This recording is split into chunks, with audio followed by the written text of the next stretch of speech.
आपले लाडके सर्वांचे लीडर, मराठवाड्याचे लीडर, त्यांच्या वागण्यामध्ये सुद्धा मातृत्व आहे, पालकत्व आहे, पितृत्व आहे, असे आपल्या सर्वांचे लाडके माऊली. माऊलीची कृपा झाली म्हणून मी आज इथे आलो. सगळ्या रिद्धी सिद्धी प्राप्त होतात. तुम्ही सगळे मराठवाड्याच्या माऊली प्रसन्न आहेत आणि तुम्ही प्रसन्न व्यक्तिमत्व. आपल्याला स्वतःचा परिचय नसतो. आजचं सेशन स्वतःला कुठल्या संकटात असतो, कुठल्या ना कुठल्या विविध मनस्थितीत असतो, प्रश्न होतात. मग आपल्याला हवं ते ध्येय किंवा साध्य प्राप्त करून घेण्यासाठी आपली जी ऊर्जा आहे ती ऊर्जा ध्येयाकडे कमी जाते आणि प्रश्न सोडवण्यासाठी जास्त जाते. आज आपल्याशी संवाद साधण्यासाठी मी इथं आलेलो आहे. एज्युटेक हा शब्द आता सर्वांना परिचित आहे. प्राथमिक अवस्थेत तुम्हाला कुठलं मार्गदर्शन करण्यात आलेलं नाही. एज्युटेकवर फार बोलण्यासाठी पण आलेलो नाही. मी लाईफ मॅनेजमेंटवर बोलतोय आपल्याशी. What is life management? What is life literacy? एज्युटेकच्या माध्यमातून शिक्षण साक्षरता आपण वृद्धिंगत करतो, वाढवतो. यामध्ये शिक्षक जास्त असतील कदाचित, आहेत का? आपली शैक्षणिक पात्रता वाढवण्यासाठी महाराष्ट्रात एका मुलाचा जन्म झाला ज्याचं नाव निलेश खेडेकर, आणि अत्यंत कमी वयामध्ये संपूर्ण भारत देशामध्ये दर्जेदार शिक्षणापासून दूर असलेल्या आणि महागड्या शिक्षणापासून किंवा महागड्या शिक्षणामुळे ज्यांना शिक्षण मिळत नाही किंवा ज्यांना कुठलंही महागडं शिक्षण परवडतं तरी पण दर्जेदार शिक्षण त्यांना मिळत नाही, अशाही विद्यार्थ्यांसाठी शिक्षणाच्या माध्यमातून क्रांती करावी असा एक क्रांतिकारक विचार ज्या व्यक्तिमत्वाच्या मनात आला, जे आपल्या सर्वांचे लाडके आदर्श आहे, या भारत देशाला एक नवी दिशा देण्याचा त्यांनी प्रयत्न केला. एवढ्या लहान वयात एवढी मोठी अचीवमेंट आपल्या कल्पनेच्या बाहेर असते. आपल्याला माहिती आहे त्यांचं वय 28-29 वर्षाचे आहे, निलेश खेडेकरचे. पण ज्ञानेश्वरांना वय नसतं. ज्ञानेश्वरांनी ज्ञानेश्वरी लिहिली तेव्हा ते सर्वात लहान वयाचे 18व्या वर्षी ज्ञानेश्वरी लिहिली. माणसाचं मोठेपण वयावर किंवा अनुभवावर नसतं. माणसाचं मोठेपण त्याच्या कर्तृत्वावर असतं, त्याच्या व्हिजनवर असतं, त्यांनी समाजाला काय दिलेलं आहे यासाठी असतं. आणि म्हणून आज आपल्याला ज्याचं महत्व वाटणार नाही, पण उद्या भविष्यामध्ये खेडेकर साहेबांनी जी शिक्षणामधून क्रांती केलेली आहे किंवा क्रांती करू इच्छितात किंवा ज्या क्रांतीची आता इथं सुरुवात झालेली आहे महाराष्ट्रामध्ये आणि जी तमाम देशामध्ये जाणार, ती फार वाखाणण्यासारखी आहे. आजचं वर्तमान उद्याचा इतिहास होणार आहे. तुम्ही इतिहास निर्माण करणार आहे. आपल्याला इतिहास निर्माण करायचा. ज्याने इतिहास वाचला तो इतिहास निर्माण करू शकतो. आपल्याला इतिहास 4 मार्क घेण्यासाठी वाचायचा नसतो. आपल्याला इतिहास प्रेरणा घेण्यासाठी वाचायचा असतो आणि त्यातून स्वतःही आपल्या आयुष्यात इतिहास निर्माण करायचा असतो. असा इतिहास निर्माण करणारा एक व्यक्तिमत्व एज्युटेक फाउंडेशनचे CMD आदरणीय निलेश खेडेकर यांच्यासाठी सुद्धा आपण सर्वांनी टाळ्या वाजवा.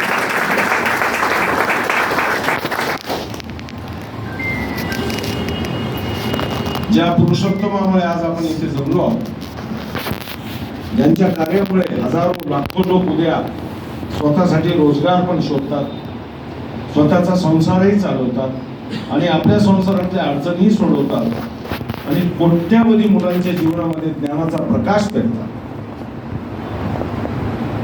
एज्युटेक ही काही साधारण व्यवसाय करणारी संस्था आहे असं कोणाच्या डोक्यात असेल तर ते काढून टाका. आपण बिझनेस म्हणून याच्याकडे बघू नका. बिझनेस या स्पेलिंग मध्ये BUSINESS, मी सांगतो BUSYNESS, business. You should be always busy for that. तुम्ही जितकं दूरचं पाहाल तितकं दूर जा, तुम्ही जितकं जवळ पाहाल तिथेच राहा.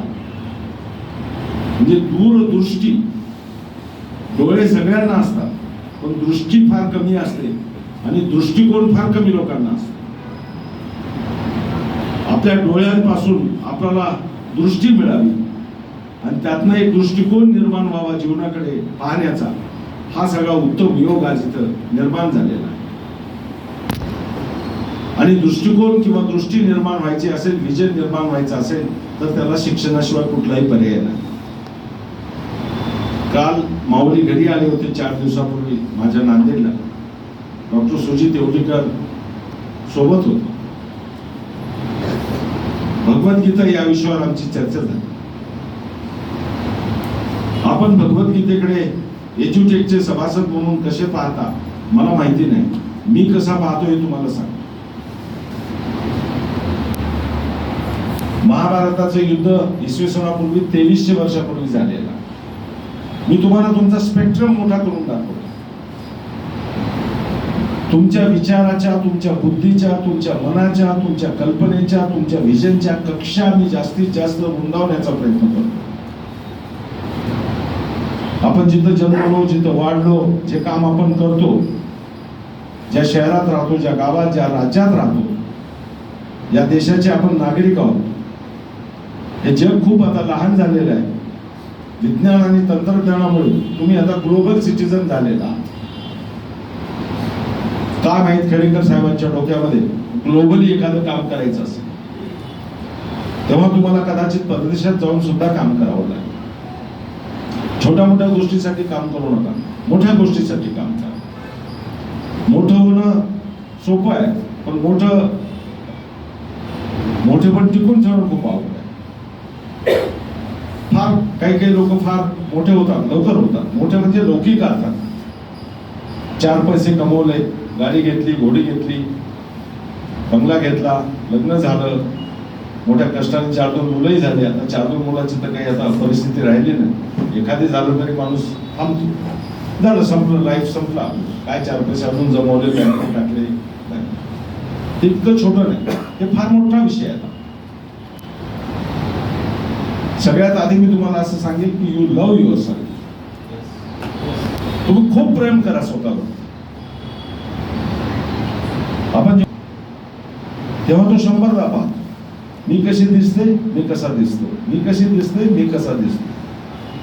फार हँडसम असलेलाच माणूस युअर इमेज, तुमची ती इमेज आहे. म्हणजे माणसाला स्वतःच्या इमेजवर प्रेम आहे. पण थोडं मी सुधारणा अशी करतो, मी कसा दिसतो किंवा मी कशी दिसते यापेक्षा मी कसा आहे किंवा मी कशी आहे हा महत्वाचा मुद्दा आहे. असण्याला महत्व आहे, दिसण्याला महत्व आहे. दिसणं, तुम्ही कसे दिसता हा जैविक अपघात. या शब्दाचा अर्थ समजला का सगळ्या? दिसणं हा जैविक अपघात आहे. It's a biological accident. पण तुम्ही कसे आहात किंवा तुम्ही कसे होऊ शकता हे तुमचं स्वतःचं कर्तृत्व आहे. It is your contribution. एक ब्रायन लारा नावाचा वेस्ट इंडिजचा, आता लगेच समजा भाषण झाली असेल ना, नाही हो त्यांचं काही बरोबर झालं, ते जरा बरे बोल, अजून चांगलं पाहिजे. माऊलीने जेवण चांगलं दिलं. Your self, encourage your self, motivate your self. Gautam Buddha म्हणतो आता दीप होतो. तुमचा दिवा आताच पेटला पाहिजे. तुम्हाला या जगात कोणी सुखी किंवा दुःखी करू शकत नाही. तुम्हाला या जगात सुखी किंवा दुःखी एकच माणूस करू शकतो, तो म्हणजे तुम्ही स्वतः. हे 100%. माऊली के लिए शेअर, त्याचं बजेट माझ्याकडे मॅनेजमेंटचा विषय. 50,000 crores. किती? संपूर्ण महाराष्ट्र, ग्रामीण महाराष्ट्र, 30,000 ग्रामपंचायती, 350 पंचायत समित्या, 33 जिल्हा परिषदा यांना शासनाकडून 40-50 हजार कोटी रुपये द्यायचे. त्यांना कोणत्या विषयावर काम करायचे याचा आदेश द्यायचा आणि त्यांनी त्याच्या विषयावर काम केले का नाही त्याची माहिती घ्यायची, खर्च योग्य ठिकाणी केला का नाही हे बघायचं आणि ते विधानसभेत पुन्हा सादर करायचं. It was a target. तर टार्गेट एवढं जर मोठं असेल तर टार्गेटपणा करता येईल का आपल्याला? की life is too short to love. पहिलं टू TW आणि दुसरं टू TO. बरोबर? Life is too short to love. It is very strange how men find time to hate others. याचं शुद्ध मराठी भाषांतर असं की जीवन अत्यल्प आहे. 100 वर्ष जगायचं. किती वर्ष जगायचं तुम्हाला? मी म्हणालो म्हणून आता बस झालं, काय होत नाही, काय नाही, कोणी जॉईन होत आहे ते प्रेमासाठीच पुरत नाही. दुसरं वाक्य आहे, जीवन अत्यल्प आहे म्हणजे छोटं आहे, ते प्रेमासाठीच पुरत नाही. असं असताना सुद्धा माणसं वेळातला वेळ काढून इतरांचा द्वेष कसा काय करतात याचं मला आश्चर्य वाटतं. असं म्हणतात. गीतेचा अर्थ शंकराचार्यांनी वेगळा लावला. तुम्हाला क्रोनॉलॉजी माहिती असेल, मी विचारले तर शिक्षक किती आहेत. शंकराचार्य साधारण महाभारताचं युद्ध इसवी सनापूर्वी 2300 वर्षापूर्वी झालेलं आहे. 2300 ते 3100 हा थोडा कन्फ्रंटेशनचा भाग आहे, पण सर्वसाधारण सर्वमान्य मान्यता अशी 2300 वर्षापूर्वीचा. शंकराचार्य 8व्या शतकातले आहे. ही गीतेवर आतापर्यंत कमीत कमी 250 लोकांनी भाष्य केलेलं आहे जगामध्ये. त्यातले प्रमुख फक्त नावं सांगतो, जास्त जाणार. पहिलं भाष्य शंकराचार्य, त्याच्यानंतरचं मुख्य भाष्य 13व्या शतकात एका छोट्या पोराने केलं. त्याचं नाव काय? क्या बात आहे, टाळ्या पाहिजे. त्यांना कोणाला माहिती पाहिजे, थोडा इतिहास माहिती. तिचं कारण असं आहे की तेव्हा अल्लाउद्दीन खिलजीचं आक्रमण आपल्या महाराष्ट्रावर आणि रेस्ट ऑफ इंडियावर झालं आणि तेव्हा आता हा धर्म किंवा या राष्ट्रासाठी सगळ्यांनी उठून उभं राहिलं पाहिजे, पेटलं पाहिजे. पण राष्ट्र केवळ 2-4% लोक जिवंत ठेवू शकत नाहीत, संस्कृती 2-4% लोक जिवंत ठेवू शकत नाहीत. आणि म्हणून त्यांनी संस्कृती टिकावी म्हणून गीता संस्कृत मध्ये आहे, कळते का? म्हणून ज्ञानेश्वराला वाटतं राष्ट्र रक्षणासाठी, समाज रक्षणासाठी, संस्कृती रक्षणासाठी ही गीता संस्कृत मधून मराठीमध्ये प्राकृत मध्ये आणली पाहिजे. ज्ञानेश्वराचं गीतेकडे पाहण्याचा दृष्टिकोन आधी सांगितला शंकराचार्यांचा, त्याच्यानंतर सांगितलं तुम्हाला ज्ञानेश्वराचं, त्यानंतर लोकमान्य टिळकांनी त्यांच्या ह्याच्यामध्ये गीता रहस्य. लोकमान्य टिळक 6 वर्ष तुरुंगात होते. हे सगळे महापुरुष आहेत, राष्ट्रपुरुष आहेत. मग आपल्याला ह्यांची जाणीव पाहिजे ना. आपले निलेश खेडेकर सुद्धा आज ना उद्या रक्षण करणं हे सुद्धा आपलं काम, समाजाचं काम. प्रत्येक मोठ्या माणसाला या भारतीय समाजामध्ये तत्कालीन समाजाने त्रास दिलेला हे मान्य आहे तुम्हाला? उदाहरण सांगू, आता सांगितलं शंकराचार्याचं उदाहरण. येशू ख्रिस्त असतील, सॉक्रेटिस असेल, महात्मा गांधी असतील, तुकाराम महाराज असतील, महाराजांचाही खून, गांधीजीचाही खून, इंदिरा गांधीचाही खून. जे काही राष्ट्रपुरुष मोठी माणसं आहेत जे स्वतःसाठी नाही दुसऱ्यासाठी जगतात, तेव्हा तत्कालीन समाज त्यांना विरोध करतो, त्यांना त्रास देतो. म्हणून मी तुम्हाला सांगितलं यांना जपणं आपलं काम आहे, त्यांना पाठबळ देणं आपलं काम आहे. केवळ त्यांच्या कंपनीतून 2 पैसे घेतले आणि माझं काम झालं, आता येते मी, जय जय महाराष्ट्र, येतो बस आहे, येतो बस आहे, असं नाही आहे. इतकं नाही. This is a beautiful journey. Acharya Rajneesh म्हणतात, there is no destination in the life, journey itself is a destination. तुमच्या आयुष्याचा उर्वरित आयुष्य जेवढं तुमचं आहे त्या सगळ्या उर्वरित आयुष्याचा प्रवास तुमचा सुखकर व्हावा म्हणून तुम्हाला हे काम दिलेलं आहे.